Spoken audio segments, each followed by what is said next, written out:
Assalamualaikum sahabat pegawai jalanan, kali ini saya akan membahas sebuah sejarah, yaitu sejarah tentang Madura, bahwa Madura telah mempunyai 4 ratu yang berpengaruh. Simak sampai selesai. Pernah mendengar istilah ratu? Istilah ini lebih merujuk pada sosok perempuan. Nah, di Pulau Madura, yang tempo dulu masih berbentuk kerajaan, hingga kemudian berstatus kadipaten, ada 4 sosok perempuan yang pernah bergelar sebagai ratu. Namun, ratu di sini sejatinya masih bisa dibagi lagi maknanya. Secara tradisi, ratu merupakan gelar pemimpin kerajaan, yang tokohnya tersebut berjenis kelamin perempuan. Namun ada juga ratu yang disematkan sebagai gelar seorang garwa parameswari atau permaisuri raja, yakni istri utama seorang raja. Makna lainnya, ratu bisa dipakai 2 jenis kelamin sekaligus, yang maknanya seperti di muka, yaitu gelar pemimpin kerajaan. Alasannya, karena ada istilah keraton yang berakar dari panggilan ratu atau rato, dalam bahasa Madura, sebagaimana istilah kerajaan yang berakar pada panggilan raja, dan kedatun atau kedaton yang berakar pada datu. Ratu Ibu Madegan. Sang ratu yang pertama dibahas ini merupakan seorang sosok penting dalam dinamika perjalanan sejarah di Madura, khususnya di Madura Barat, atau dahulu cukup dikenal dengan Sampang. Meski hanya seorang istri dari penguasa Madura Barat, sang ratu merupakan sosok yang membesarkan putra mahkota, yang kelak menjadi penguasa terbesar Madura Barat. Nama sang putra bahkan membuono hingga ke tanah Jawa. Putra yang dimaksud itu ialah Raden Prasena alias Pangeran Adipati Cakraningrat pertama, Sedaing Imagiri. Sebutan ratu pada sosok yang pasareannya ada di kawasan Asta Madegan Sampang ini bermakna permaisuri. Beliau ini memang istri utama dari Raden Koro alias Pangeran Tengah, penguasa Madura Barat yang berkedudukan di Sampang. Sedangkan sebutan ibu, karena beliau ini adalah ibu suri atau ibunda dari putra mahkota, yakni Raden Prasena di atas.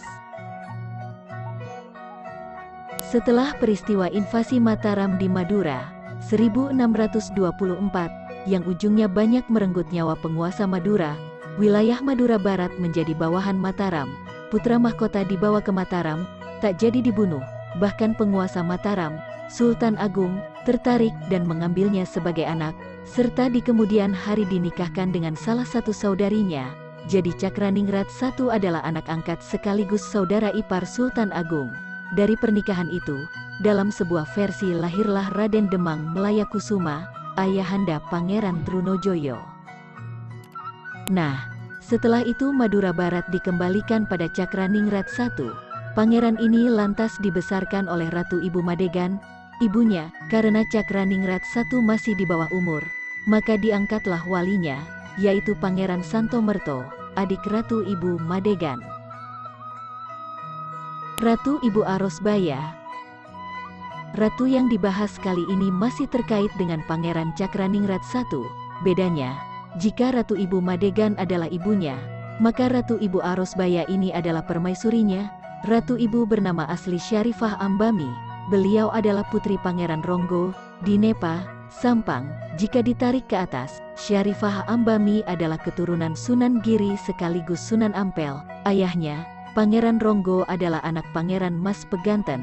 Pangeran Mas ini adalah putra Pangeran Waringin Pitu, dan Waringin Pitu adalah anak Nyai Ageng Sawo, putri Sunan Giri. Sebutan Ratu Ibu pada Syarifah Ambami, karena dari beliaulah lahir putra mahkota Madura Barat, yaitu Raden Undakan, alias Panembahan Cakraningrat II alias Siding Kamal. Panembahan ini dikenal kekeramatannya, seperti salah satunya kisah pasca wafatnya, yang membuat waktu terhenti sementara. Dalam kisah Madura Barat, Pangeran Cakraningrat pertama lebih sering ada di Mataram ketimbang di wilayah kekuasaannya, sehingga sang ratu lebih banyak ditinggal. Oleh karenanya, Ratu Ibu Syarifah Ambami lebih banyak mengasingkan diri atau beruzlah, bertapa, di Arosbaya. Suatu saat, Ratu Ibu didatangi Nabi Haidir, dan diperkenankan mengajukan sebuah permintaan. Sang ratu menginginkan agar Madura Barat dipimpin anaknya hingga 7 turun. Cakraningrat I yang mendengar kejadian itu menegur istrinya, "Kenapa engkau hanya meminta 7 turun, bukan sampai seterusnya?" Mendengar suaminya kecewa, sang ratu kembali meneruskan tapanya hingga wafat dan dimakamkan di air mata Arosbaya beserta raja-raja Bangkalan, keturunannya. Ratu Pamelengan. Jika kedua sosok ratu di atas dikarenakan status sebagai istri raja dan sekaligus ibunda raja selanjutnya, maka sosok kali ini memang benar-benar seorang ratu perempuan alias raja penuh yang menguasai sebuah wilayah. Ratu Pamelengan bermakna raja perempuan di Pamelengan. Pamelengan adalah nama sebelum berganti menjadi Pamekasan. Ratu ini bernama asli Nyai Banu atau Ratu Banu. Beliau adalah putri sematawayang Raja Pamelengan di abad 15, yaitu Kiai Wonorono atau Bonorono. Setelah dewasa, Ratu Banu menikah dengan Raden Adipati Pramono, yaitu penguasa di Sampang pada abad 15.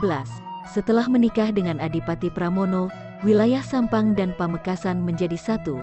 Dari perkawinan itu lahir salah satunya Pangeran Bonorogo.